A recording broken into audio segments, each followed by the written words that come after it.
I'm Michael Bondi with Michael Bondi Metal Design in Richmond, California.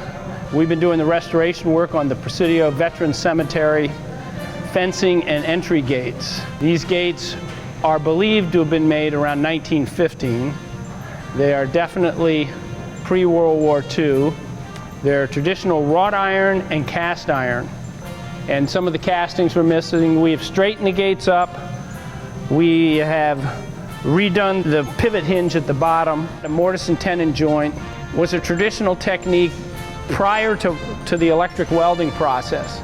It was how you mechanically connected a gate together. Once we as a society have designated something of historical significance, you want to try and keep it the way it was, because that's the way it's original designers and intent, and it speaks to the design integrity and philosophy and aesthetic of the period. That's what historic representation or restoration is about.